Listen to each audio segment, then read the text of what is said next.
بەڕێزان زۆر بەخێر بێن. بابەتی هەڵبژاردنەکانی پەرلەمانی عێراق 2018 و دەرەنجامەکانی ئەم هەڵبژاردنە ئایندەی حکوومەت و بەرنامەی حکوومەتی داهاتوو بۆ 4 ساڵی داهاتوو دوای کۆمەڵی قەیرانی زۆر سەخت کە لە 2014 تا 2018 بینیمان، قۆناغێکی هەستیار و قۆناغێک کە بەنسبەت هەرێمی کوردستانیش گۆڕانکاری زۆر زۆر بەسەریە، چ لە پێگە، چ لە ئاست، چ لە توانە، چ لە دانوستان، پەیوەندی لەگەڵ لایەنەکان، ئاستی متمانە لەگەڵ لایەنەکان، ئەمانە هەمویان گۆڕانکاری بوون کە لە 4 ساڵی ڕابردوو بینیمان. بۆ ئەمە بابەتی گرنگی بڵێن لەوانەیە وەتوبێژ و قسەکردن و سمینار و کۆڕی مەراکزی دیراسات دەبێت لە داهاتوودا بۆ ئەوەی سەرنجێک بکەینە سەر کۆمەڵێ پرسیان وەڵامی چەند پرسیارێک بدەین کە دەربارەی ئەم مەوزوعە. ئێمە لە ئەنستیتیوی توێژینەوە و گەشەپێدان ئەم بابەتەمان دەستنیشان کردووە بە تایبەت لە چوارچێوەی دانوستان، مفاوەزاتی هەرێمی کوردستان لەگەڵ بەغدا، چۆن دڵنیا دەبین لە دەرەنجامەکانی دانوستانەوە، چۆن دڵنیا دەبین بەوەی کە ئەو ڕێککەوتنی لە دانوستان دەکرێت جێبەجێ دەکرێت وەکو خۆی. ئەمە دوو پرسیاری سەرەکیە تا ئێستا بەنسبەت کورد هەروە بووە. دانوستانمان کردووە ڕێککەوتوین بەڵام لە جێبەجێکردنا هیچ نەبووە، یان پاشگەز بوونەوە و تەنانەت ئەو سیناریۆی خراپەی کە هەمیشە تەوەقعمان دەکرد ئەوە ڕوویداوە. ئێستا ئەمە پرسیارێکی جددیە بەنسبەت ئێمە. ئایا ئەمە چاوەڕوانی شتێکی جیاوازتر دەبین و ئەوەی کە جیاوازترە چییە؟ کە ئێمە ڕێککەوتین جێبەجێ دەکرێت و ئایا چۆن دەگەینە ئەو ڕێککەوتنەی کە جێبەجێ بکرێت؟ ئایا هەمان هەنگاو دووبارە بکەینەوە چاوەڕوانی دەرەنجامی جیاوازتر دەبین وەکو ئەو حکمەتەی باز دەکەت کە شتێکی زۆر شێتانەیە ئەگەر مرۆڤ بڕوای بەوە بێت هەمان هەنگاو دووبارە بکەتەوە چاوەڕوانی دەرەنجامی جیاواز بێت. بۆ ئەم پرسیارانە بە تایبەت کە پێوەستە بە هونەری دانوستان، دەرەنجامەکانی دانوستان و لە داهاتوودا وەکو هەرێمی کوردستان چ پشتی دەبێت لە بەشداریکردن لە پرۆسەی حکومڕانی لە عێراق بۆ ماوەی 4 ساڵی داهاتوودا. زۆر بەڕێز دکتۆر ساحب قارەمان کە ئەمڕۆ ئەم ئەرکەی کێشاوە ئەم زەحمەتی کێشاوە کە لەسەر ئەم پرسە بوومان باز بکات وەکو ئەکادیمیەک هەروەها وەکو شارەزایەک لە کاروباری حکوومەتی عێراق کە خۆی بەشدار بووە تێدا چ وەکو پۆستی وەزاری چ وەکو مادەی 140 دەستوری عێراق کە تا ئێستا ئەندامی لژنەی مادەی 140 دەستوری عێراقیە بوو چارەسەرکردنی کێشەکان و بەڕێزیان لەناو پرۆسەکە بووە و ئاگاداری بووم زۆر لە تەفاسیلەکانە بەشێک لە خبرە و ئەزمموی بەڕێزیان بۆ ئێمە لێرە پێشکەش بکات بۆی سوودی لێبوونین لە خوێندنەوەی ئەو هەنگاوانەی کە ئێستا سەبارەت بە دانووسانەکان و پێکێنانی حکوومەتی عێراقی دەکرێت زۆر سوپاسی دەکەین ئەگەر تەرم بکرد سپاس ئەم کاتەکەم شاد لە هەموو لایەک بەخێر بێت وەی من ئەمێ باسی کەم لێرە ئەمڕۆ ئەوەیە کە دەربیاڵی شتێکی نەزەریە کە علاقەی بە مفاوەزات هەیە و بە بڕیار وەرگرتن ئەمجا دوای ئەوە هەوڵێن ڕابتیکەین بەو مفاوەزاتە کە بۆ تەشکیلی حکوومەت و شتی وایە ئەمجا نادڵنیاییەک هەیە ئەمجا ئەگەر ئەوەجار پێناسەیەک بۆ دڵنیایی بکەم من کە شتێک لە جەنابەت بپرسم و جوابەکەت احتمال دەکاتە یا دڵنیایت لە جوابەکەت یا دڵنیا نیت کەی دڵنیایت تۆ ئەگەر هات و زانیاریەکی باشت هەبێ دڵنیایت ئەگەر هاتوو زانیاریەکی ئەو زانیاریە چۆن دەست کەوتووە تۆ احتمال دەکاتە سەر ئەو مەجموعەیەکی بەیاناتت هەبووە لە پێش وەخت کە ڕستەیەکت لەژێر دەسا بووە شیکردنەوەیەکت بۆ کردوتە بە زانیاریەک ئەمجا احتمالدان لەسەر ئەو زانیاریە تو جوابمەیەیتەوە و دڵنیایت لە جوابەکەت ئێران ئەگەر هاتوو تۆ کەرەسەیەکی باشت لەژێر دەسا نەبێ بیکەی بە زانیاری جوابەکەت بە دڵنیاییەوە نییە ئەگەر ئیستا بێین بە شێوەیەکی کە من کە پرسیارێک لە جەنابەت بکەم کە جوابمەیەیتەوە بێجگەوەی کە زانیاریت هەیە و ئەمانە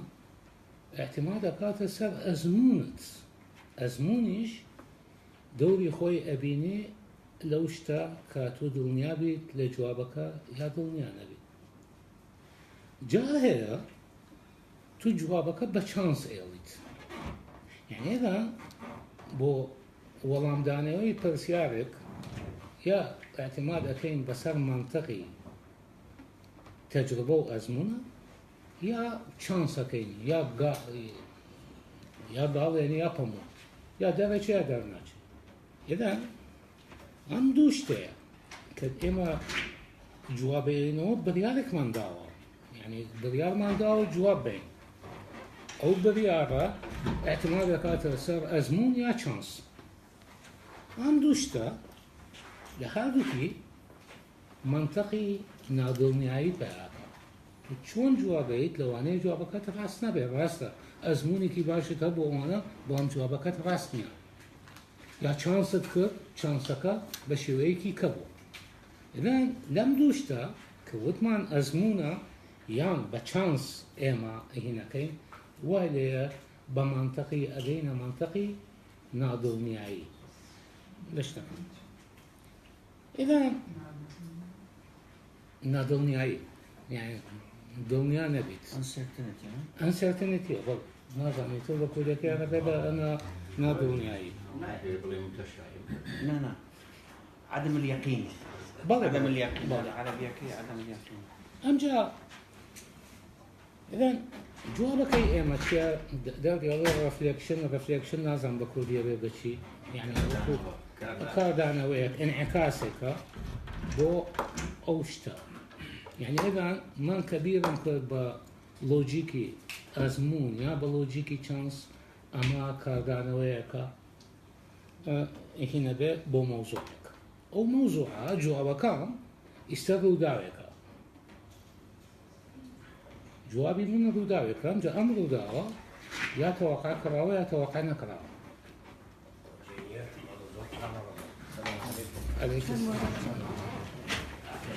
دكتور دکتۆر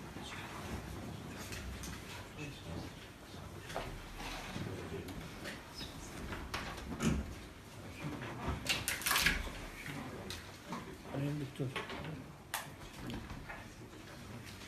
عفو دکتۆر إذا ئەوەی کە ئێمە باسیەکەین لێرە شتێکە کە ڕووداوە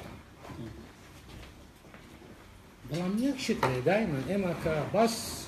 لە ڕووداوەکەین شتێکە هەیە کە بێ ئەڵێن هاوشانەی ڕووداو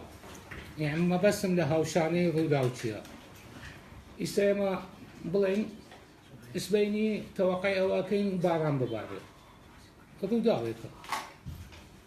بەڵام هاوشانی ئەم ڕووداوە چییە؟ ڕووداوی هاوشان هەیە لە شوێنی وە و من حەزەکەم ببارێ تەق و تۆز نامێنێ ئەوە هاوشانی ڕووداوەکەیە یا دەرەنجامی دەرەنجام یا ئەبێ بە قوڵ و چوڵپاو ئەمە لە شوێنێکی کە لە شوێنێکی کە لافاوە بێ ئەمانە هاوشانی ئەو ڕووداوە ئێران ئەمە دەردێڵی کۆ ئیڤنتە ئەمانەی کە ئینە ئەمجا لەم شتانە کە ئێمە باس لە ئەزمون و کە هینمان کرد باسی چانسمان کرد شتی کرد و ئەیە دەردی ئەڵێ ئەم هاوشانی ئەو ڕووداوانە هینە بێ ئێران لێرە لە مەودووە ئێمە ئەبێ دەردی ئەڵێ فۆکوس بکەین هین لەسەر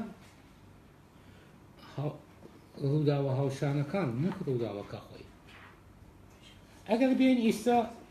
بەوە بڵێن من چوومەتەنەوە مفاوەزات لەگەڵ حیزبێکی معەیەن بەڵام لەبەرەوەی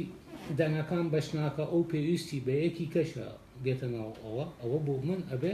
بە ڕووداوێکی هاوشان ئێران هەلێرە ئێمە ئەبێ دەردی ئەڵێ سێری ئەو تەحلیلی ئەو ڕووداوە هاوشانەکان بکەین بۆ ئەو مەوزوعە ئیدەن ئێمە کە بێن تەحلیلی ئەم ڕووداوە هاوشانەکان بکەین پێویست ناکە من هەر بیام دراسەتی ئەزمون و ئەو بکەم و ئەم شتە و ئەمە بەتەنیا یا دراسەتی چانسەکە بکەم من ئەبێ لێرە هەموو هینی خۆم خەمە سەر تەحلیلی ئەو ڕووداوە هاوشانەکان ئەم ڕووداوە هاوشانانە چۆن ئەمجا یەک شتی کەش ئەبێ لە بیرم نەچێ کە باس لە ئەم شیکردنەوەی ڕووداوە هاوشانەکان ئەەکەین ئەبێ دەردی ئەڵێ ئەو یاریکردنە لە بینی ئەزمموی خۆم و چانسەکەش ئەوە دەردی ئەڵێ ئەنتەراکشنێک لە بینی ئەو شتانەی شروعەیە ئەویش ئەبێ بە ڕووداوێکی هاوشان نەختێک لەوانەیە سەرتان بێشم شتەکە لە نەزەری بچێ بەڵام بەعام یعنی من هەرچەند خاوەن ئەزمون بوومە ئەوەی بەرامبەریشم خاوەن ئەزمونە من هەر بیام باس لە ئەزمموی خۆم کەم بەش ناکە من هەر لە چانس هینکەم ئەوەی بەرامبەریش چانسەکە بەشێکی وە ئێڤەن لێرە ئەبێ ئێمە هەموو شتەکان بیخەینە سەر ڕووداوە هاوشانەکان چۆن شیکردنەوەیەک بۆ ئەوانە بکەین هەر لەناو ئەم مەسائلی حیزبی و ئەو شتانە بڵێن ئەم ئەتلافانە کە دۆڕەسە بێ یا بڵێ بە ئەتلافی ئەکبەر و ئەوانە من فڵانە جانبم بەدڵ نییە بەڵام بووە بە ڕووداوێکی هاوشان ئەبێ بە نەزەر ئێعتبار وەربگرم و ئەبێ تەحلیلی بۆ ئەوانە بکەم ئەمە بڵێن بەعام ئەم شتانەیە لێرە کە باس لە ئەزمونەکە ئەەکەین ئەم ئەزمونەی من لەکوێ هاتووە دەردی ئەڵی تاریخێکی هەیە تاریخێکی بەدواوەیە ئەمجا ئەم تاریخە وام لەیەکە معلوماتێکم ئەیا بەدەسە لە لایەکی کەوە شتی کەمەیاتێ کە پێ ئەڵێن فەرازیاتی تەراکومی من بەپێی ئەم ئەزمونوانە وام لێرە هاتووە بڵێن لە ئەزمموی مفاوەزات بووە لەگەڵ ئەو جانبانە من تا ئێستا لە ناو مفاوەزات بووم و ئەزانم دادیاڵی بۆنی دەمیان چییە شتێکی وا ئەمجا واشم لێیە من فەرەزیاتم هەیە من وا بڵێن ئەو ئەڵی چی من ئەگەر وام کرد فعلی ئەو چییە کاردانەوەی ئەو چییە بۆ ئەم شتانە ئێدا ئەم فەرەزیانە وای لەیەکە دادیاڵێ تێگەیشتنێکی تازە لام دەست بێ باشە ئەم شتانە وتمان کە لە ئەزمون وەرەیەگرین ئەمجا مشاهداتی کەشمان هەیە هەر شتەکانی ئەوەی ڕۆئەیە دادی ئەڵێ فڵانە حیزبیان هێنا کەسیشمان بەدڵی نییە بەڵام دادی ئەڵێ فەرەز کرا ئێران وا لەیەک واقعێک لام دروستە بێ ئەم واقعە من چۆن تەعاملی لەگەڵا بکەم یان بڵێن لەم مفاوەزات و شتیوە ئەمریکەکان ئەڵێن کاکە ئەبێ ئێوە بەشدار بن لە حکوومەت واقعێکە و من ناتوانم بیگۆڕم ئێرە من چۆن ئەتوانم تەعامل لەگەڵ ئەم واقعە بکەم ئەمە یەکێکە لەناو شتەکە کە بڵێن وەکو بڵێن ئەگەر نەزەریە لە فەنی مفاوەزات تۆ باش ئەمجا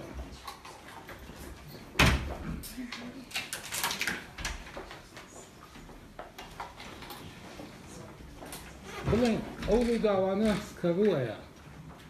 یا ئەو ڕووداوە هاوشانەکان کە ڕووئەیان ئەم کۆمەڵە شتانە ڕووداوەکان بڵێن ئەبێ بە واقعەکە و من ئەبێ دراستێکی تازەی بۆ بکەم من لەوانەیە کە چوومەتە ناو مفاوەزات پرۆسەیەەکە ئەمڕۆ واقعە کەس بینیە بێ بە واقعەیەکی کە دەردی ئەڵێ ڕووداوی هاوشان دەدەسە بێت ئێدا من ئەبێ خۆشم حازر کەم بۆ ئەوەی چۆن تەعامل لەگەڵ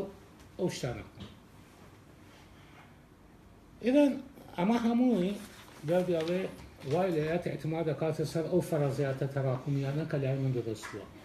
طبیعی ئەمەش اعتماد دەکاتە سەر ئەزمونم لە شتەکە و لە هەمێ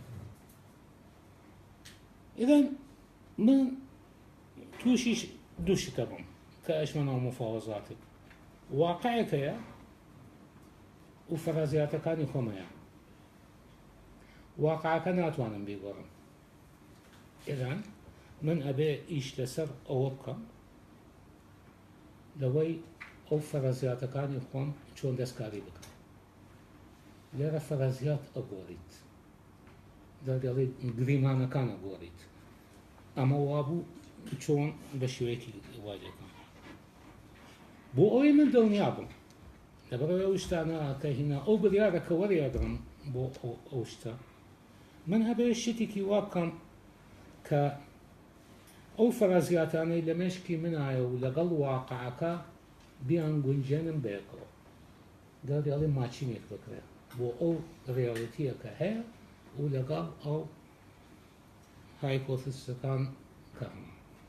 بۆ ئەو فەرەزیاتانە بۆ فەرەزیەی تەراکمی با بڵێن بە نمونەیەک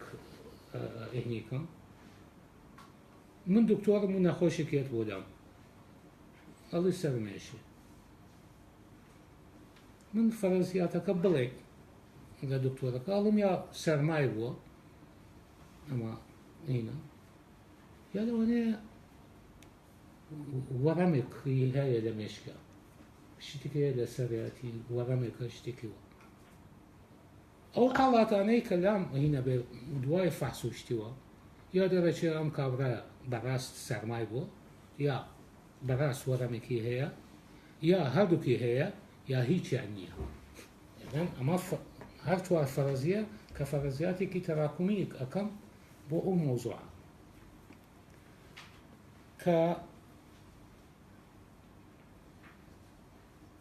هەر یەکێک لەم فەرەزیانە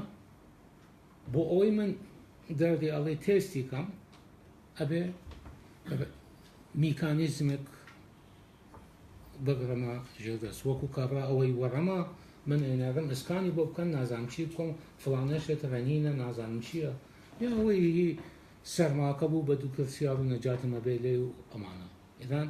وای لەیەکەیت ئەمجا چۆن دوای ئەوە چ بڕیارێک ئەدەیت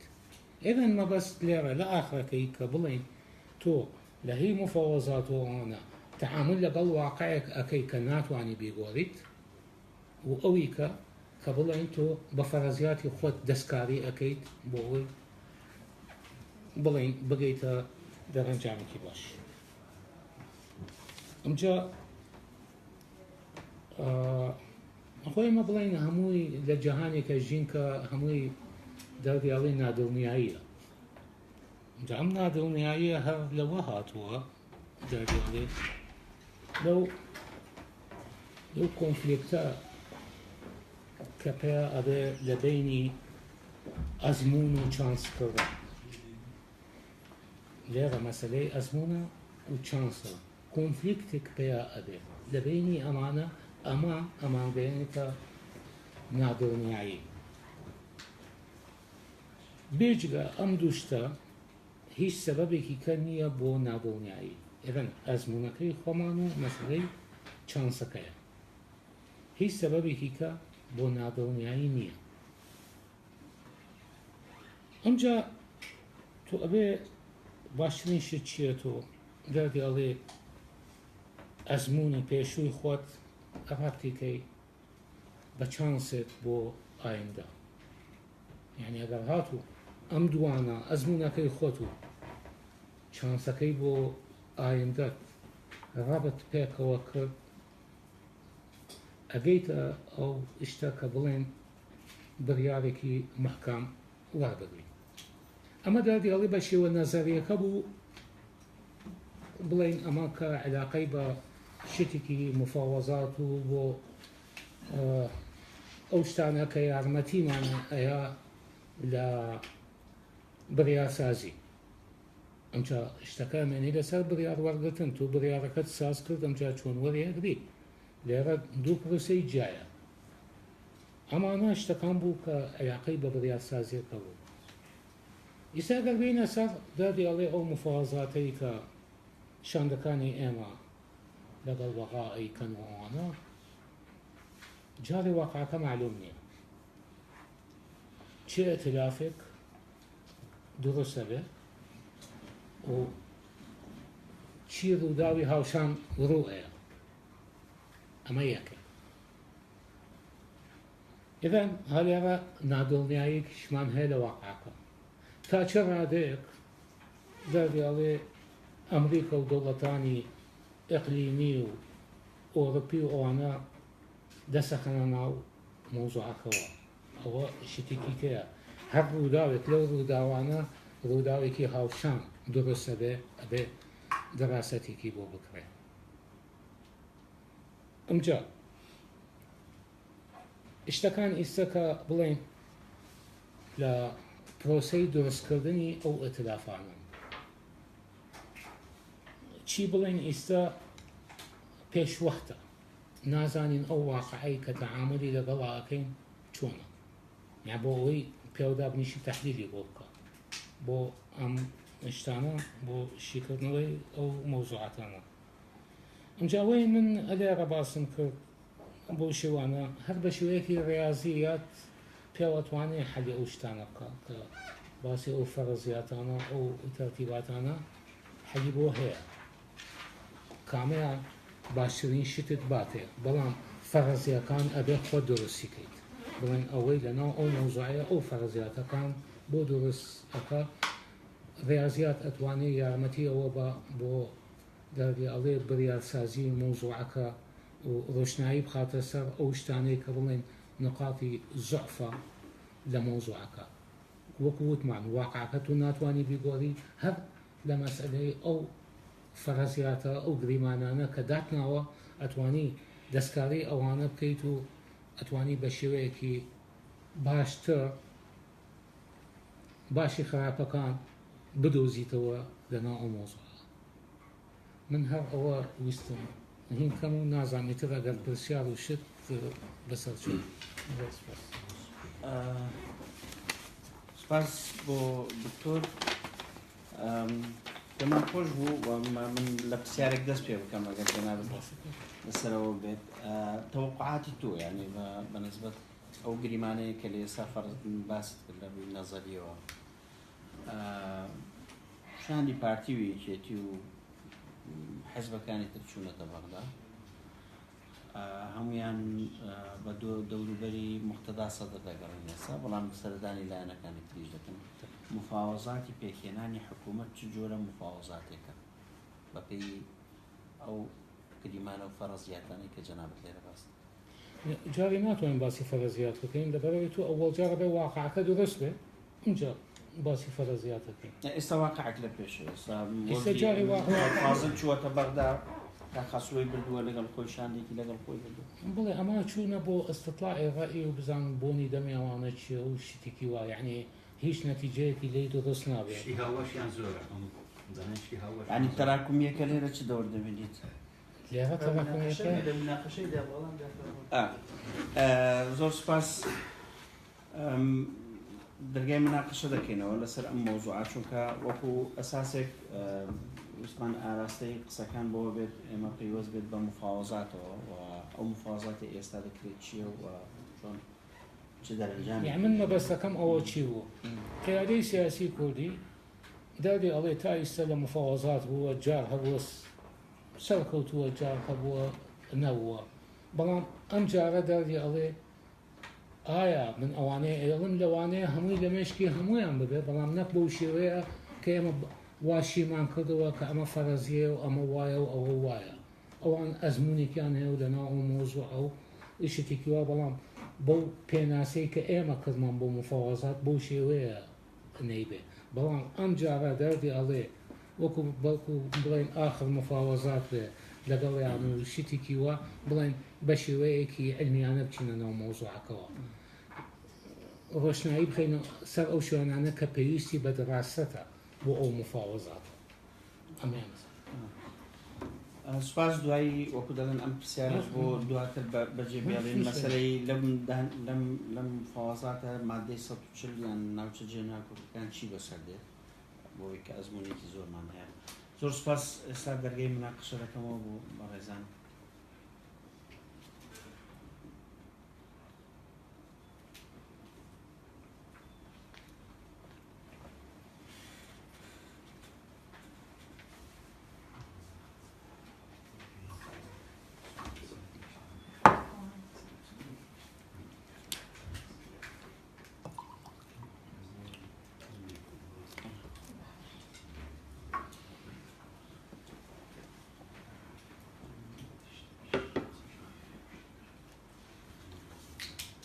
بەڵێ دکتۆر ڕەشاد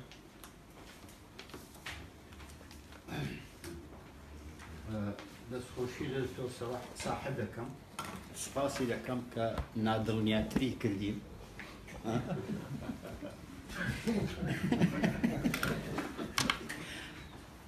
بەڕاستی نادڵنیایی نەک هەر لە سیاسەت و لە مفاوەزات ئێستا هەرچەند پێچی ئەو دیراساتانن کە لەسەر کۆناغی پۆست مۆدێرنیزم دەکرێت لە پۆست مۆدێرنیزمە قۆناغێک کە ژیانێکی نادڵنیایی تایە ئەویش لەبەر گۆڕینی بەهاکان لەبەر گۆڕانی سیستەمەکان لەبەر زێدەبوونی معریفە و جۆرەکانی هەموو ئەوەی کردووە خەڵک نادڵنیا بێت جاران خەڵک دڵنیا بوو پشتی بەست بوو بە کۆمەڵێک سەوابت بەڵام ئێستاوانە ئێستا تۆ کۆمەڵە خیاراتت لە بەردەمدا دەبێ هەڵبژێری خۆت بە تەنهای جا لە سیاسەتیشا تەبعاً بە هەمان جۆر ئەگەر چی بەڕای من واقعی کورد زۆر نەگۆڕا چونکە هەمان داخوازی و هەمان ئەکتەرەکانی سیاسەتی ناو عێراقی و ناودەوڵەتیەکانیش هەمووی وەک هەری جارانن هەموو دەزانن ئێمە چیمان دەوێت جا نازانم ئێمە وابزانم بۆ سێمین انتخاباتە لە عێراقوانیە چوارەمە لەو چوار انتخاباتە لەو سێی پێشتر ئێمە تا ئێستا چ جۆرە تەراکومێکی فەرەزیاتمان بۆ دروست بووە لەسەر ئەو پێکهاتانەی عێراق یەک هاتە سیاسیانەی کە ئێمە ئێستا مەجبورین چین مفاوەزاتیان لەگەڵ بکەین. بەڕای من پێویست ناکە ئەو زیارەتە مجامەلاتەش بچی لە بەغدا بزانین چۆن چیان دەوێ و چی هاو بەشمان هەیە. ئەوە هەمووی زێدەیە و هەموو شتەکە واقعەکە دیارە. مهم تۆ خۆت لێرە چ دەکەی. خەریکی ئێرە بە خێرێکی بەغدایمەوە بەڕای من. و سپاس هەرەوە. قسەتە بێ دەست خۆش بێ بابەتەکە بە حەقەت لەم ڕۆدا گرنگە بابەتی بەس ئێمە دوو شتمان هەیە نەمخۆم بابەتەکەم بەلاوە گرنگ بوو دە پێشدا دەستخۆشی دەکەم دوایی پێم وایە دەبێت دوو شت لێک جا بکەینەوە ئێمە میتۆدۆلۆژیای خوێندنەوەمان هەیە لەگەڵ ئەو واقعی ئایدەی خوێنینەوە زیاتر ئەوەی جەنابەت باست کرد بەڕاستی بابەتەکان گرنگ بوون لە میتۆدۆلۆژیای خوێندنەوە یا ڕێبازەکانی پێخوێندنەوە یا ئەو شتانی شتی پێکەشف بکەی بەس قسەمان لە شتێک نەکرد کە ئەوڕۆ لە سەر مێزەکە هەیە لە بەختە مەسەلەن ئەوە زۆر گرنگە ئێمە سێ چوار شتمان هەیە شتی پێدەخوێنینەوە یعنی زولفی سیاسی مفاوەزاتە یەکێک لەوان لۆژیکە جەنابەت باست کرد یەکێک لەوان تیۆرە باست کرد یەکێک لەوان ئەزمونە کە پشت بە هیستۆریکال کۆنتێکستەکە دەبەستێ یەکێک لەوان عەجایباتی عێراقە کە گوتت ڕووداوە هاوشانەکەن جا من دەمەوێت بڵێم ئەو شتانی ڕیزت کردن بۆ میتۆدۆلۆژیای خوێندنەوە پێرفێکتن ینی گرنگن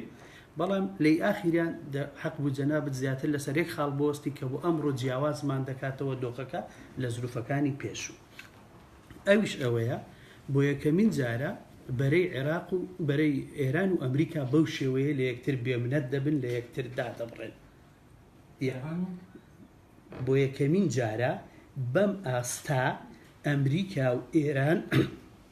دۆخەکان لە یەکتر جیا ئەکەنەوە خەتەکانیان جیا ئەبێ کەمتر دەتوانن بگەنە مساومە لەسەر عیبادیەک لەسەر کەسێک و ئەوانە مثلا بە تێڕوانینی خۆم وەکو چاودێرێکی سیاسی ئێستا ئیدارەی ئەمریکی پەشیمانە لەوەی کەرکووکی بە ئاسانیدا عەرب چکە نە عیبادی پێ ئینقاز کرا نە شتێکی بۆ ئەمریکا پێوە لەبەر ئەوە ئێران بە جددی پێدا دەگرێت لەسەر کاندیدی خۆی ئەمریکاش بە جددی پێدا دەگرێت لەسەر کاندیدی خۆی ئەلێرە نە لۆژیک شتێکمان پێدەڵێ نە تیۆر شتێکمان پێدەڵێ نە ئەزمون زیاتر ڕووداوە هاوشانەکە شتێکمان پێدەڵێ کە ئەوڕۆ لەسەر ئاستی مەنتیقەکە هاتووە چکات تیۆرەکە قسەی خۆی کردووە پێشتر قسەی کردووە لۆژیکەکەش ئەو بەس ڕووداوە هاوشانەکە بوویمە لەبەر ئەوە ئەم پێم وایە دەکرێت ئێمە بڵێین وەفدی ئێمە ئەم جارەیان کەمتر لە کاندیدێکی هاوبەشی ئەمریکی ئێرانی دەتوانێت بگەڕێت زەحمەتە بۆی ئایا پارلەکامیان دەدا لەگەڵ جینگەی لۆکالی خۆت گونجاو دەمێنی لەگەڵ ئێران یان پشت دەدەیە هێزێک کە میوانە لێرە بەڵام هێزە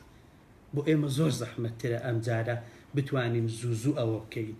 تویتەکەی موقتەدا سەدر سەپۆرتی قسەکەی من ئەکا کە ناوی یەکێتی نایەنێ و زۆر مەسەلەن فەرقە ئەم جارە دەبێت لە سووریا پاشەکشە بکە ئێران لە عێراقیش بکات بەڵام لێرە ئێران نایکە بۆیە ئاخر قسەم بۆ کورد مهمە ئێمە ئێرانیەکان حکم بکەن لە عێراق بۆ عیبادیەک دێ خۆی پیاوێکی بەریتانیە جنسی بەریتانی هەیە من کە ڕئیس عایلە گەورە کە لەگەڵم بوو لە عێراق بیپی هات لەگەڵ زنجیری دەبابەکە کە پێشمەرگی ئێشێلا کامپەکەی دادەنا چیشم بارێمە بۆ ئەوەی تۆ لە عێراق بە قووەت بی پێویستە بەغدا بۆ خۆی لەگەڵ کۆمەلگای نەودەوڵەتی کۆک نەبی جەنابەت پێدەچی حەزیشت لە قسەی تۆزێک خۆماڵیش بێت ئەم بەردەوام قسەیەکم کردووە کورد کاتێک سەرکەوتووە کە دوژمنەکەی بێعەقڵ بووە سەدام بێعەقڵ بوو ئێمە سەرکەوتین بەشار بێعەقڵ بوو لەوێ شتێک دروست بووە ئێرانیەکان درانگ بێعەقڵ دەبن کوردی ئێران هێستا نەبوویتە هیچ دەسەڵاتێکی بێعەقڵ لە عێراق بۆمە مهمترە لە دەسەڵاتێک کە لەگەڵ ئەمریکابی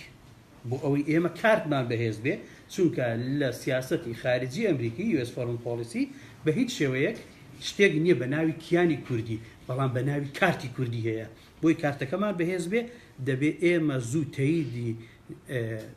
بژاردەی ئەمریکی نەکەین بەلکو ئێرانیەکان خۆیان بتوانن لەوێ مالکی و ئەوانە ئەو کاتە تۆ کارتێکی بەهێزترت دەبێت زۆر سوپاس زۆر سپاس بۆ دکتۆر ساحب خۆم بابەتە بەنرخ و بەڕێژەی من بەڕاستی دوو تێبینیم هەیە یەکەمیان لەسەر نادڵنیایەکەی من تەکیدیەوە کەم و تەئیدیەوە یەکەم زیاتر نەک دڵنیاین ئێمە بەڵکو ئێمە نادڵنیاین بە ئەرگومنتەوە ئێمە ئەبێ نادڵنیا بین چونکە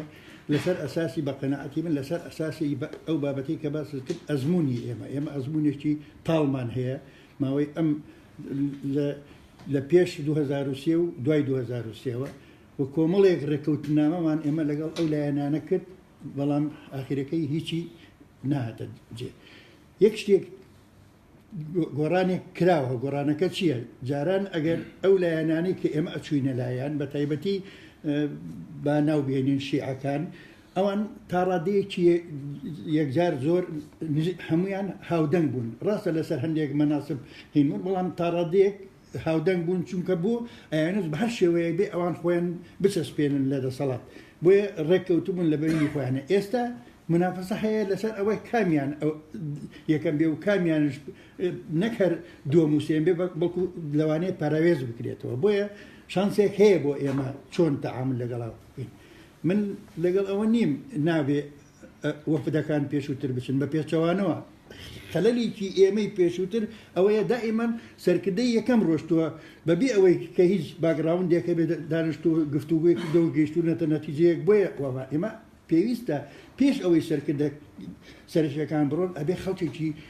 پرۆفیشنال بڕۆن لەگەڵ ئەو لایەنانە دانوستاندن بکەن اینجا بێن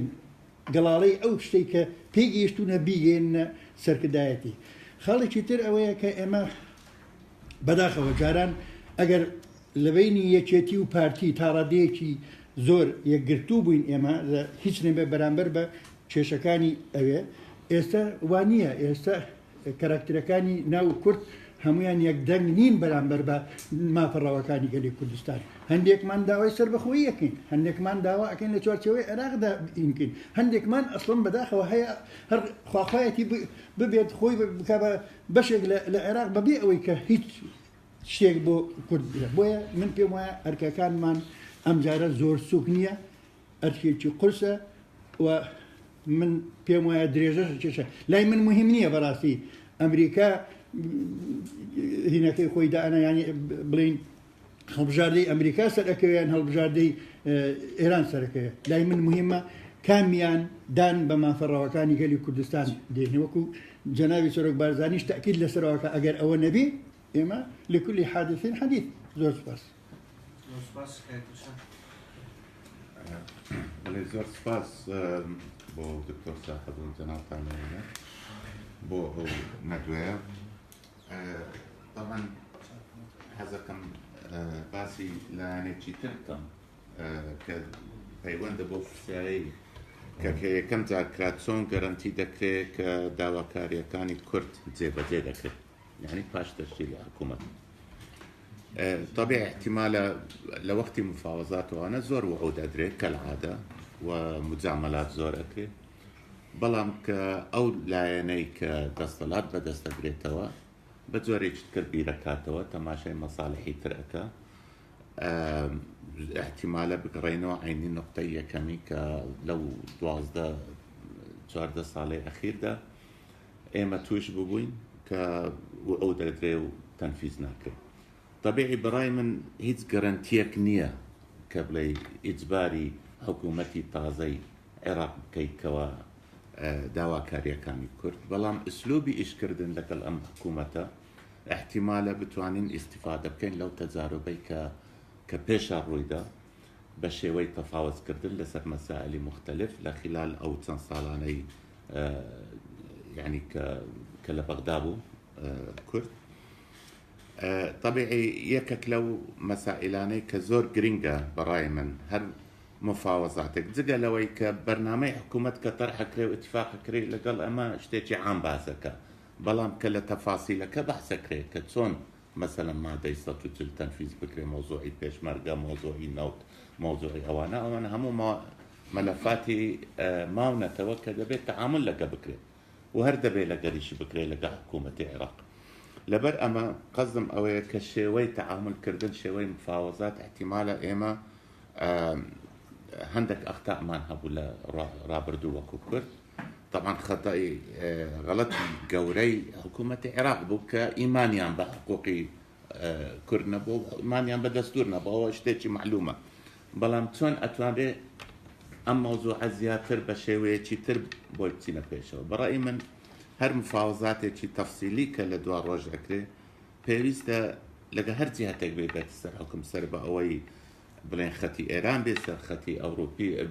غەربی بێت پێویستە ئێمە هەوڵ بدەین کە لایەنەکی سێ هەم تێدا بەشدار بکەین ئەوزات چ ئەمە متحیدە بی چ دەستگایکی تر بی چ ئەمریکیەکان بی بە شێوەیەکی مباشر کە شتەکە زۆر ڕوون و وازەح بێت دەبێ مەطالیبەکانمان وازەح بێت هەروەها لە هەر دانوستانێکە ئێمە یەک مشکلەمان هەبووە وەسائقمان نەبووە یعنی چەندەها دانیشتن ئەمە وەکو معلوماتە نەک تەحلیلی خۆمە چونکە خۆم لە بەغدا بوومە یعنی لە دەیەها ئیجتیماعات بەشدار بوویمە لەسەر هەموو مەواضیعەکان یەک مشکلەمان هەبووە کە دانیشتن ئەکرێت کە تەفاهمات ئەکرێت کە ئاراء تەرحەکرێت تەوسیق ناکرێت ئەم ئاراء ئیمزا ناکرێت مەحاضر جەلسە نییە کەمە زۆر ضروریە هەموو شتێک دۆکمنت بکرێت خاصەتەن کە دەبێت خەڵکی تر کە جیهاتی تر کە نفوزی هەیە لە ناو عێراق دەبێت ئاگادار بێت کە چی ڕووی داوە لەم موقفی کورد چی بووە موقفی حکوومەت چی بووە سوعدێک چانداوە نان کردووە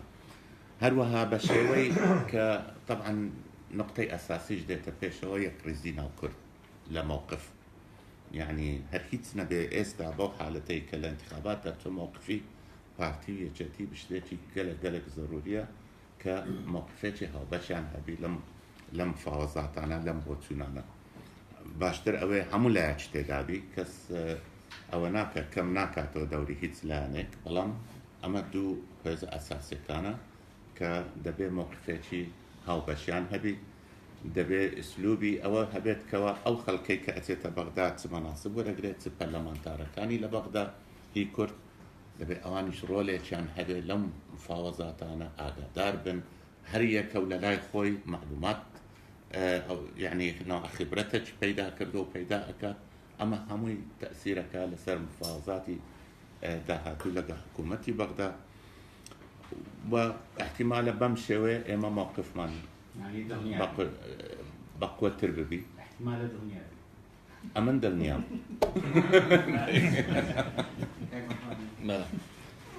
زۆر سپاس وڵا لەسەر شێوەی مفاوەزاتە چونەتی مفاوەزاتکردن دکتۆر مەسا ئەو تیمانەی مە کە دەچنە بەغدایان کە دەچنە مفاوەزات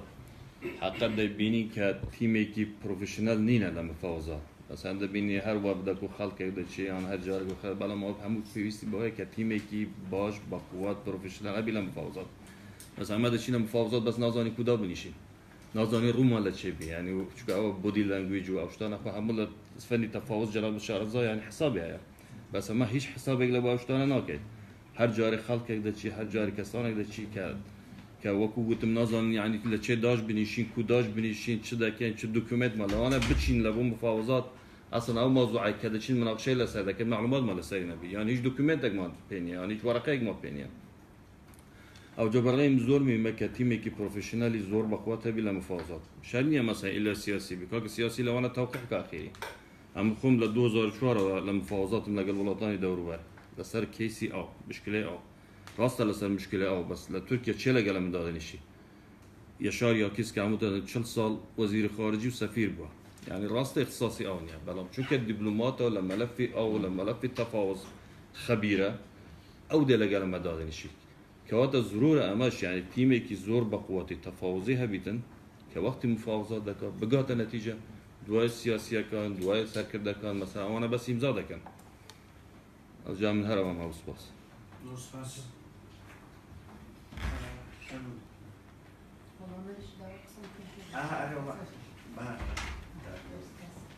ئێمە جەولەی تر وەردەگرینەوەی قسەکردن ئەماشە دکتۆر وەڵامیان پرسیارانە بدەتەوە ئەوەی بەنسبەتی دکتۆر بەشار باسی پۆستمۆدەرنیزمی کردووە کەڵی معرفەی تازە و ئەوانە ئەو شتانە خۆی هەرتی هەیە بە ئەزموون تۆ ئەو معرفەت و ئەو شتانە هەمووی یعنی خۆی من ئەڵێم سەبەبی ڕئیسی نادڵنیایی ئەوەیە تۆ مەسەلەکەی کە دەردی ئەڵێ بە لۆجیکی ئەزمون من ئەزمونم زیاتر بێتە بێ نادڵنیاترم هەمووی ڕەبتی بە ئەزمونەکەەوە هەیە و بەو چانسە کە ئەیکەیت یا گاڵبێنیا هەموو یعنی بۆ ئەوانە جەنابەت باسی ئەوەت کردوتی واقعی کورد نەگۆڕاوە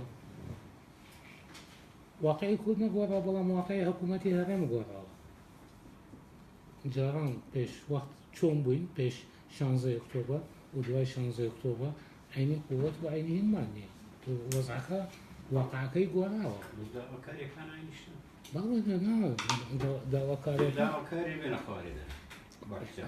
ئەوەیە تو لێرە یعنی کە ئەڵی پێگەت عینی پێگەت نییە بەڵام ئەوسا لەمەیان تەنازلەکەی لەمە شتێکی کە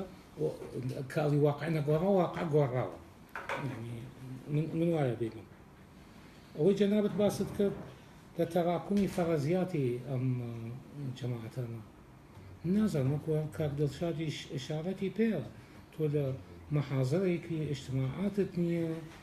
خەڵکێکی ناپرۆفشناڵە چێتە مفاوەزات و ئەوانە تۆ فەرەزیات لای تۆ بێ دەستگایەکت هەبێ بۆ مشتا دەڕاستەی ئەو شتانە بکە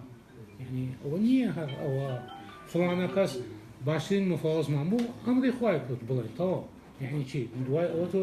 ئیتر دەبێت دانیشی تایەکی کە دەست بێت بەڵام تۆ ئەگەر هات و لجانێکت هەبێ بۆ ئەم شتانە و ئیشەکان تەوسیق کراوە ئەزانی چۆن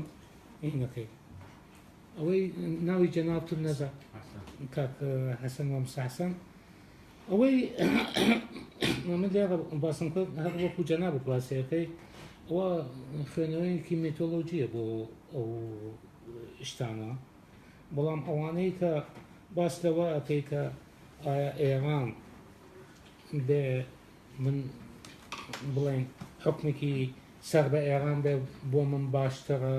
یا کامیان ئەمریکیەکە پشتگوێ بخەم و ئەوانە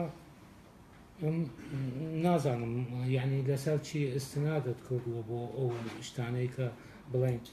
ئەوەی حکوومەتێک دامێکی ئێرانی هەبێ باشترە کە لەوەی حکوومەتێکی دامێکی ئەمریکی هەبێ ئێمە یا ئەتوانین با بزانین ئەوانە خۆ نقاتی اختلافیان هەیە ئێمە ببین بە تەماشاکە لەسەر واقعی تشکیلی حکوومەت کە تەسیری کردووە من لێرە کە باسی ئەوانم کرد کە علاقەی بە واقعەکە ئەبێ بۆ تشکیلی حکوومەتەکە اینجا ئەو واقع فەرزکراوە ئەمریکا فەرزی کردووە ئێرانە شتێکی وە ئاخرەکەی شتێک گەڵاڵە ئەبێ کە لەسەرەوە دابنیشین اینجا ئەوە ناتوانن من بیگۆڕم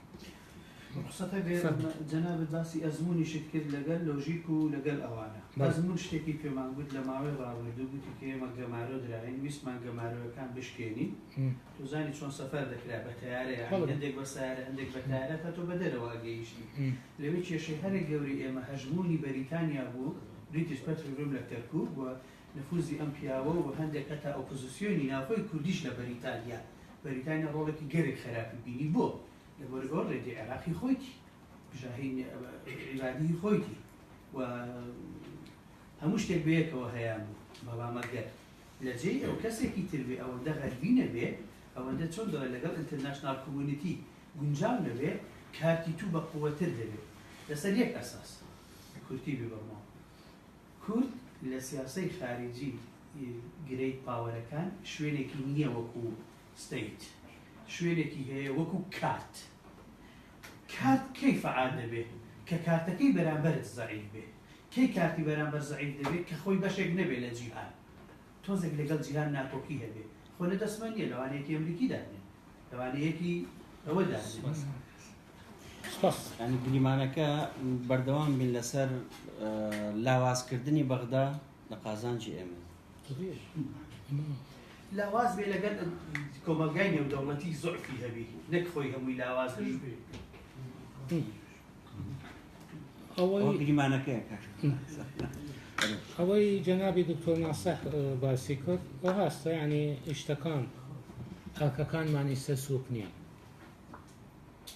لەگەڵ واقعەیەکی کە ئەو واقع تازە چییە تۆ شتەکان ئێستا وا شیعە پەرتەوازە بوو ناتوانێت تلافێکی خۆی دروستکە و ئەوانە و ئەم جهتیان مقابلی ئەو جهتەیە و ئەوانەیە واقعێکی تازە دروست بووە ئەدەن تۆ یەک تەعامل لەگەڵ واقعێکی تازە دەکەیت ئەم واقع تازە دەردی ئەڵێ ڕووداوی تازەی لێ ئەیا ڕووداوی هاوشانیشی تازەشی پێیا بێ ئێدان ئەرکەکە معقەترە بێ تۆ ئەوسا سێ جهت بوو ئەتلافیانە کرد و تۆ کوردێک و سنەیەکی شیاخستە ناو مۆزوعەکە حەلە بوو ئێستا ئەگەر هاتوو ئەتلافێک بکە بە 5-6 جهە تۆ تعامل لەگەڵ 5-6 جهەکەی بە ئاهینێکی کە و مەسەلەی وەفدەکان تو ئێستا دوو ڕێی لێرە پێیا بوو یەکێکیانەوەی داڵێ با ئەو وەفدانە نەچێت یا وەفدێکی ئەوەڵجار مەهەنی بچێ پرۆفشناڵ بێ لە مەسالی هین یا وەفدێکی غێرڕەسمی بچێ بڵێن ئەمانە ئەستطلاعی هینەکان بکە و دوای ئەوە لێرە دەڕاست بکرێ وەفدێک بچێ بەڵام شتەکە بووە بە مسابقەش دوێنێ وەفدی پارتی ڕۆژ ئەمڕۆ وەفدی یەکێکی گەیشت یعنی شتەکە بوو بە سباقێک لەسەر ئەو مەسەلانە مع العلم ئەگەر هات و وەفدێکی مشترەک بچوایە بۆ ئستطلاعینەکە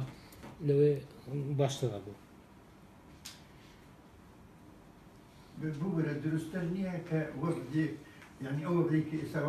ناوی استطلاعی لێنی ناوی چێکی لێنی من پێم وایە شتێکی باشە ئەگەر یەکگرتوو بێ بەڵام خۆ مەفروزە پێش ئەوەی ئێمە بگەین بە ینی بەرەو ئامانج بڕۆین ئەبێ کۆمەڵێک ئەوە بدانێت کە ئەچن پرۆفیژناڵ بن لەدوای ئەوە اینجا بگەیتە نەتیجە نەک ئێمە زۆر جار ئەمە تەنها سەرکردەکانمان ڕۆشنەدانشتونەوەکو ڕێککەوتونە و تەواو هەمووی جێ عەلەساس دوای ئەوە بە 6 مانگ وە ساڵێک و بە 2 ساڵ اینجا جێبەجێ نەخۆی مفاوەزات پرۆسەیەکە تۆ ئەمجا ئێمە دەردی ئەڵێ ئەبێت لە مەبادەی پرۆسە تێبگەین ئەم پرۆسەی مفاوەزاتە چۆن دەست پێەکرێت چۆن خۆتی بۆ عەدا دەکەیت و ئەوانە ئەو شتانەی ئەخیر بۆ بڵێن سەرۆکی پیادە سیاسیەکە داڕێ ئەمزای بکە تۆ ئەبێ ئەوانەی لە خوارەوەیکەین لە جانێکە تۆ ئەبێ لەژنەیەک مەسەن هی 140 لەناو مۆزوعەکە بێ لژنەیەکی هی نەفت و غاز لەناو مۆزوعەکە بێ تۆ خەڵکی ئەبێ دەگەڵ خۆتە بۆ مفاوەزات هیچ قسە ناکە بەڵام من کە قسە ئەەکەم و فوانەکە سەیری منەکە لە وەفدەکەی ئەوان یەکێک ببینی بزان دەموچاوی ئەوانە بخێنێتەوە بۆ دیلانگوچەکان و ئەوانە و ئەمجا ئەموا هینی بوو شتیوە ئێمە شتیوە ناکەین ئێمە هەڕەوە داوی ئەڵێ و وەفتێک ئەچێ و چ هینێکیان هەیە الله ئەعلەم دەردیەوە ئەوەی لەگەڵ کاک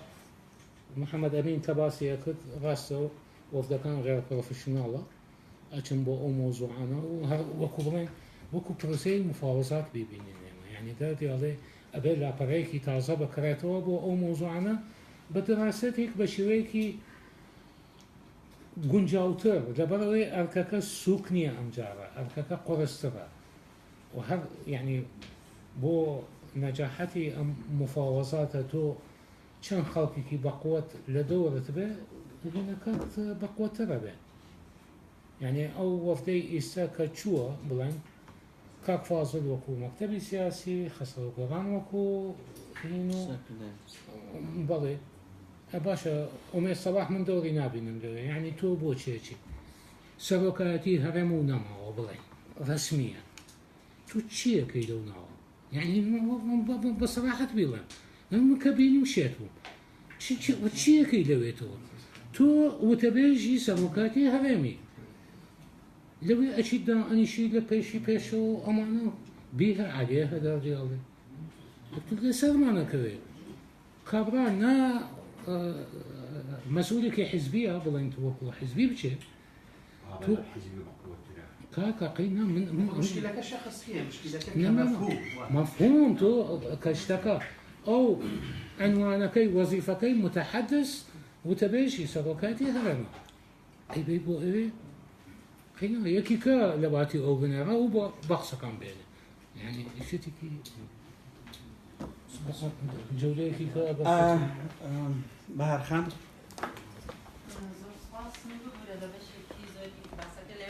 دەوێت دەست پێکەم کە ئەم وەفدانە کە چوون بۆ جەسنەبس یعنی پرسیارەکەی من ئەوەیە تۆڵی هێشتا لە ئەزمموی ساڵانی 14 ساڵی ڕابردوو لەگەڵ عێراقا پێویست بکات جەستنەفس بکەین بزانین ئابادی چۆن بیرەکاتەوە ڕۆتی حکمت چۆن بیرەکات پێم وایە یعنی ئەزممونێکی دوور درێژمان هەیە لەگەڵی ئەوەی بە نەتیجە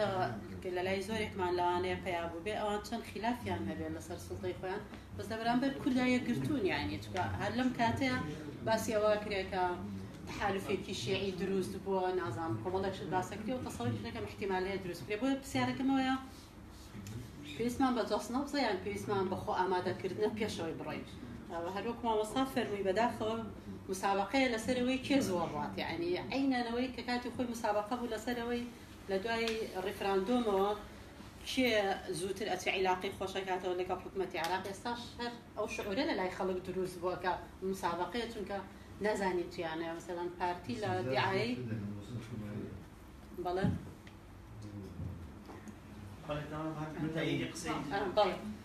بەسەر پارتی لە کاتی حملەی انتخاباتە باسیەوەی کرد ئێمە بۆ سەربەخۆیی ئیشەکەین مەلەفمان لەگەڵ مەلەفی عێراق سەربەخۆییە بێ و مافی چارەنووسە بەس مەسەڵەن کە گوێت لە تەسریحی وەفدەکە بێڵێ لێکچوونێکی زۆر هەیە تێگەیشتێکی زۆر هەیە لەگەڵ لایەنەکانی کە بینیمان ئایا ئەو تێگەیشتنە ئەوان مقتەنعن بە مەلەفێت مافی چارەنووسی گۆلی کوردستان یان ئێمە مقتەنعین بە تەرحەکانی ئەوان بۆیە یعنی ئەمانە هەمووی غموزە و جۆرێک لەو ناومێدی و قەلەقی لەناو خەڵک دروست بووە نەک هەر تەنانەت لەناو يعني خەڵکانی سیاسی بۆیە يعني حتى ئەتوینەوە سەر باسی پرۆفیشنەڵی و ئایا ئەم کەسانی ئەڕۆن حتى تەسەڕوفاتەکان من نای بەمە ئەوەی کە ئێمە زۆر لاوازین لە مفاوەزات و تەکنیکی مفاوەزاتە بەڵام مثلا شان ماچکردنی مقتەدا سەدر ئایا ضرورە بەڕاستی یعنی ئەگەر نازانم ئاگاتان لێبێ فەیسبوک چهەرایەکی ناوەتەوە ئەنی ئەنەقل لە شتە زۆر بەسیتەکانە مەفروزە نەیکەین یعنی مەفروزە بۆیە بەڕاستی مبارەکە یعنی مبارەکەی بینین بۆ یعنی زۆر وریا بین چکە چاوەکان بەنەوەیەکی ترەمان بینێت ئەمێنێتەوە ئێمە خۆمان چیمان کرد چیەکەی لەناخۆ ئایا ضرور نەبوو پێشتر دابنیشین پێکەوە هیچ نەبێ پارتیوەکێتی معقولە لە هەولێر و سلێمانی نەیانتوانی یەک ببینین چون لە بەغا یەکتریان بینی دوێنێ دەردەشەیەکیان کرد چی بکەن یعنی ئەمانە هەمووی بەڕاستی جۆرێکی تر لە بێئومێدی لەناو خەڵک دروستەکە کە شعارات انتخابات شتێکە واقع شتێکی ترە نازانم من پرسیارەکەم ئایا ئێمە سوودوەرەگرین لە ئەزمموی ڕابردوومان وەکو 2003 دیسانەوە بنیاتی عێراقنینەوە بەشێکە بین لە بنیاتی ئەو دەوڵەتە ڕووخاوە فاشلەی کە لە دواییە لە دژمان وەسایەوە ئایا ضرور ئێمە بەشدار بین یان کورد وەکو خۆی وەرەقەیەکمان پێ یان شروعی خۆمان هەیە چ بعد ئەزمموی 2003 دووبارە نەکەینەوە چ ئەزمموی شەڕی داعشیش دووبارە نەکەینەوە زۆر جار بیرەکەمەوە تۆ بڵێ لەبەروی دنیا پێویستی بە ئێمە بۆ شەڕی داعش بکەین ئەگەر کورد شروعی هەبووە پێش ئەوەی شەڕی داعش بکەین تۆ بڵێ وەکو ئێستا بووینە یعنی پرسیارم تا شەڕی داعش ناکەم ئەگەر یەک و دوو سێم بۆ دابین نەکەی بڵێ ئیستیجابەیان نەبوایە لەبەرەوە پێم وایە ئێمە زۆر پەرت و بڵاوین بەداخەوە هەموو کاتێکی تر بەس لەگەڵ یەک شت ناکۆکم کە مامۆستا فەرمووی ئەمریکای مثلا ئێران باشە لێرە چکە سەدامی لاواز ئێمە قازانجمان کرد من نازانم ئێمە لە سەدامی لاواز جگە لە جینۆساید و ئەنفال و کاولکردن و کوشتن چیمان قازانج کرد یعنی بۆیە زۆر جارەڵێن دوژمنەکەەوە گەرواعی بێ لەوانەیە قسەکردن لەگەڵی مفاوەزات ئاسانترە وەک لەوەی یەکێکی ئەمامە بەسەری عەبا بەسەری کە مەجبورمان کاشاری ماچ بکەین ئەین بۆی وادارم بۆی تیجاهیش بکەین چۆن ناوماڵی خۆمان چاکەین بە دڵنیەکی یەکگرتووتر تەنازل بۆ یەکتری بکەین زۆر باشترە لەوە تەنازل بکەین بۆ ئەوان چکە ئەوان هەر یەکگرتوون زۆر سپاس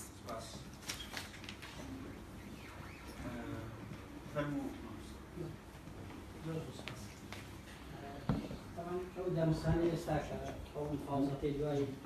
بژاردنی عێراق ئەمە دەبی بدە کە دووە لەو بەهارخان ئاماژە بە هەندێک شتدا دیسان دووبارەیە کە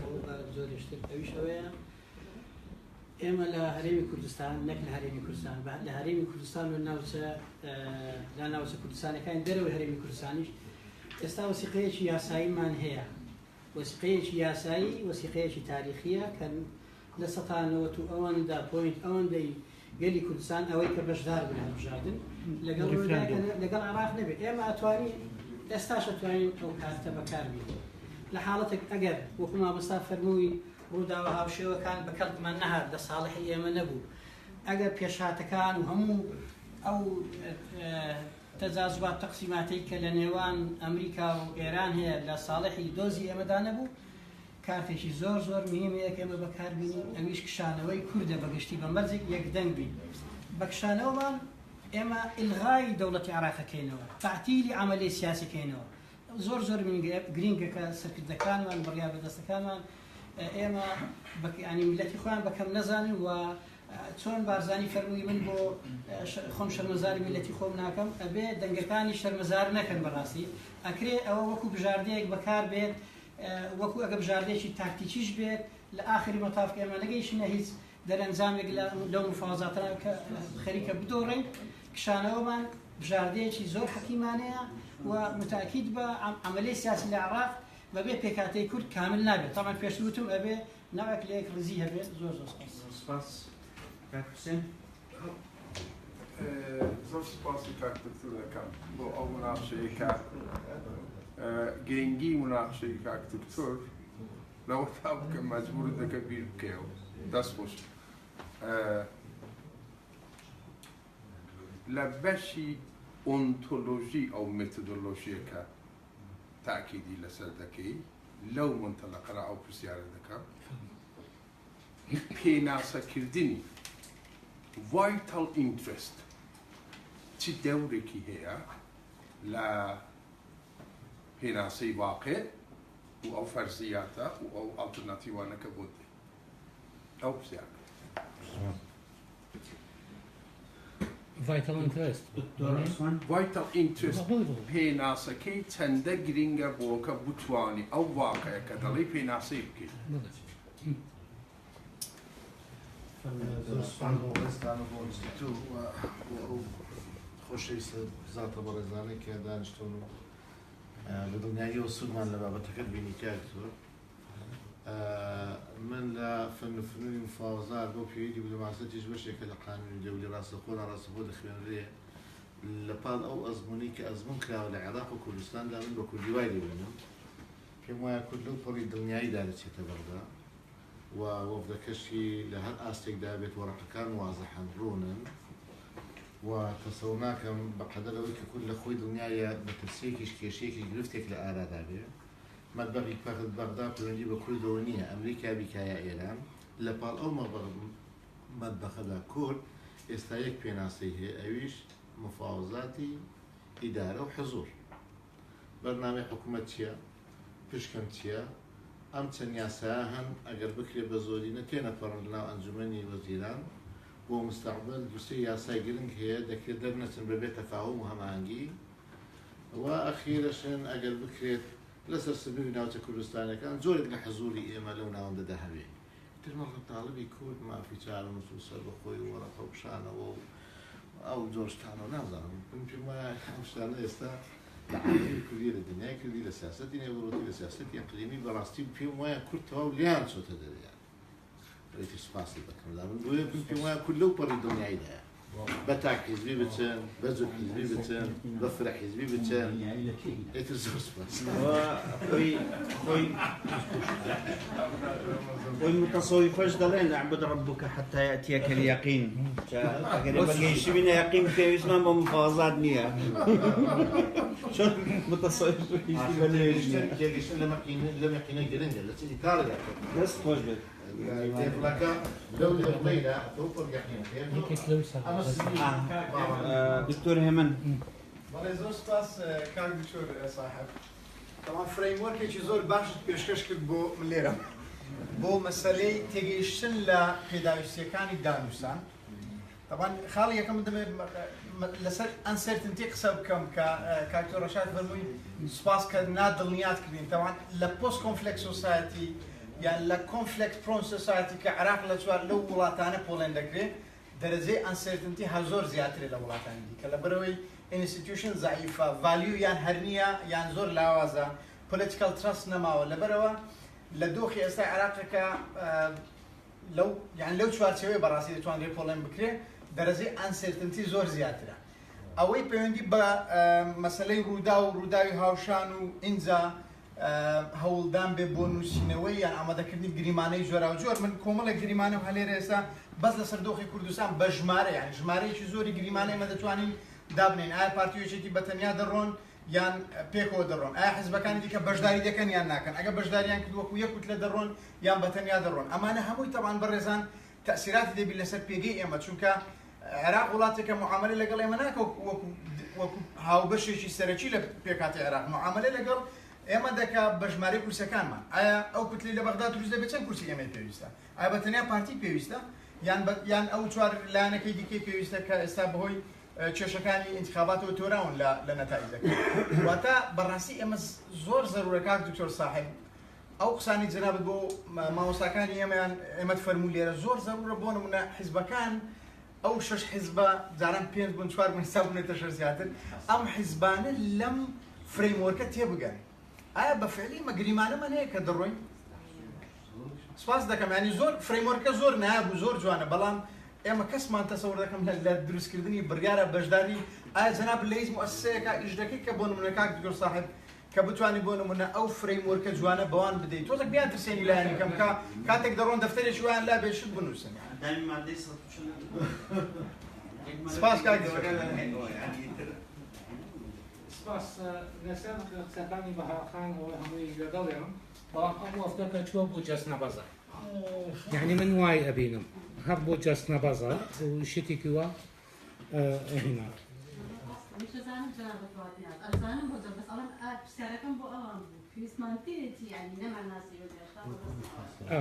ئەمجا ئایا بۆ سوود وەرگرتن لە ئەو مەسائلانەی کە بڵێن مفاوەزاتی ئین من ئەڵێم ئەو ئەزمونانەی هی بڵێن مفاوەزاتی پێشوو لە 2003 تا ئیستا ئەم جارە فەرقی هەیە واقعێکی تازە دەڕست بوو واقع تازەکەی ئەوەیە بەیتی شیعی پەرتەوازە بووە ئەوە لەلایەکەوە مەسئلەی داعش و ئەو مۆزوعانە هاتووەتە ناوەوە مەسئلەی بریتیش پەترۆلیۆم هاتووەتە ناو مۆزوع ئەو زۆر شتەکە بە شێوەیەکی کە بووە واقعێکی تازەیە ئەمجا لەو ئەزمونانەی تەبێ دایمەن ئینسان ئەڵێ سوود وەرەگرم لە ئەزمونە کۆنەکانم ئەو هەڵانە کە کردومە دووبارە نەبێتەوە هەر ئەوەیە دووبارەی هەڵە نەکەینەوە ئەگەر سوود لە شتەکانی کۆن وەربگرین بەنسبەتی مامۆستا کاکەڵگۆرد ئەوانە لەگەڵ تام و ئەوانە لە یەکێک دەردی ئەڵێ لە مەسئلەی ئالتەرنەتیڤەکان بێت تۆ ئیستا واقعەکە و فەرزەکرێ بەسەرمان دەردی ئەڵێ ئەبێ بەشدار بنەوە من بەشدارە بووم ئەگەر هاتوو ئەم نقاطانەم بۆ بکەیت لە فترەیەکی زەمەنی محەدەد 3 مانگە 6 مانگە ساڵێکە ئەمەم بۆ بکەیت نەیکەی بەشدار نابووم ئەو ساڵ وەکو جەنابەت باست کرد کورد ئەگەر بەشدار نەبێت یعنی مۆزوعەکە دەردی ئەڵێ شتەکە ئەگۆڕێ بەڵام تۆ شتێکی کەیە فەرەزیەیەکی کەیە وەکو دکتۆر هێمن باسی کرد ئەم جەماعەتە بەشداریان نەکرد دوو کۆدەێنن بەشداریان پێەکەن و شتەکەش ئین نەبێ ئایا ئەتوانی ئەو سادە بێت بەو عامل زەختە ئەوە احتیمادی شکاتەوە سەر تۆ دوای حکوومەتی ئێرە بڵێن لە ئەنتەخاباتی سپتەمبەر ئێمە لێرە چی وەزنێکمانە بێت و ئەگەڕات و وەختی خۆی 68 و 67 بوو 3 وەزیری کوردیان داناوە بەبێ ئەوەی لەگەڵ قیادەی کوردی نا ئەوسا نا باڵی مەکتەب سیاسی و نەشۆڕش هینیان کرد و هینیان کرد ئەڵێ 3 وەزیرت هەیە یا شتێکەوە کەوکو بەشدار بن خۆی ڕاستە فرسەتێکی باشە بەڵام ڕەتفعلی ئەوان چیە ئەوەش ئەمێنێ دەبەر ئەوانیش ڕەتفعلیانە بێ ئێمە نەزەریەن وا تەسەوەرەکەین ئەگەر هاتوو انسحابمان کرد یعنی ناکرێ ڕاستە ناکرێ شتەکان ئەشێوێ بەڵام ئەویش حلولی بەدەستەوەیە ئەتوانی بێنێ ئەوەی مامۆستا حسێن لەسەر مەساڵحی حەیەوی ئەم جەماعەتانەی هەرێک لەوانە بەشدارندنەوە مۆزوعەکە ئەو ئەتلافانەی کە ئیستا وجودیان هەیە ئەگەر شتە گەورەکان وەرنەگرین بڵێن هی عەبادی و جەماعەتەوە هەموویان مەسلحەتەکانەوەیە لە حکم بمێنن و ئەمجا دەردی ئەڵی سیاسەتێکی دەوڵەتێکی معەیەن بدی بێنن هەر ئەوەیە ئەمجا ئەویش حۆر نییە لەوانەیە کۆردەکە لێرە حۆرتر بێت بەڵام ئەو نا ئەو بەپێی قسەی دەوڵەتە ئەقلیمیەکان و ئەوانە ئێران مەساڵحی حەیەوی خۆی ڕەبتە بە بەرژەوەندی دەوڵەتەکانی دەوروبەر و یا غەرب و ئەوانەیە ئەوەی دکتۆر عوسمان باسی کرد ئەوە هەمووی لەگەڵتان هیچی هینی تیانە ئەمەی چوونە بۆ ئەداڕە حزورێک بەڵێ بەڵێ یعنی هینێکە ئەوەش لەگەڵ دکتۆر هێمن کە باس لەوەکە من لێرە بەعام باسی شتەکان وا کرد و یعنی ئاواتە خوازم بڵێن سەرکردایەتی شتێک بکات لەبەر ئەو مفاوەزات یعنی ئەم هەویرە زۆر ڕاوەکێشێ لێرە تا ڕەمەزان و مسابقە لەسەر نەتائج انتخابات و ئەوانە محکەمەی اتحادی دوای جەژن یەڵا بیکە دوای ئەوە ئەم ئێتلافاتانە و ئەوانە یعنی ئەمە تا مانگی 89ەیە بەڵام هەر لە ئیستەوە تۆ دەردی ئەڵێ ئەو متغیراتە تازانە کە یەنە ناوهین ئەو ئێتلافەکە هین بوو و هەر یەکێک لەوێ دەردی ئەڵێ لەژنەیەک بۆ دراستەی ئەو ڕووداوە هاوشانەکان بکە زۆر سپاس ئێمە تقریباً زۆر سپاس چەند گریمانەیەکمان لەم قسانە ئێستا بیست احتیمالی ڕاست و غەڵەتی هەیە کورد لە بەغدا بە یەکەوە نەبن لاواز دەبن ئەمە یەکێکە لە گریمانەیە ئێمە لاوازین لە دانوستان قسەیەکی هاوبەش بوو شیعە پارتەوازە بووینە و ناتوانن هاوپەیمانی پێک بێنن ئێستا ئەمەش گریمانەیە ئێستا احتیمالی ڕاست بێت احتیمالە هەڵەر بێت و لاوازکردنی بەغدا مانای بەهێزکردنی کوردە بۆ قسەی جەناب مۆلوی تاقوو بوون یەکەمین و دووەم گریمانە نییە یەکەمین و دووەم حەقایقە ئەگەر گریمانت کردە حەقایق یعنی ئەمە بەشێکیان بووەتە بەدیهی بەشێکیان بووەتە سوورە نەمەتی لەسەر خود مەسەلەن ئێمە لاوازین لە دانوستان بۆتە سوورەیەکی نەمەتی کە لەسەر خۆمان سریۆتای زۆر سپاسان دەکەین زۆر سپاس بە ڕێژان بۆ ئامادەوەتان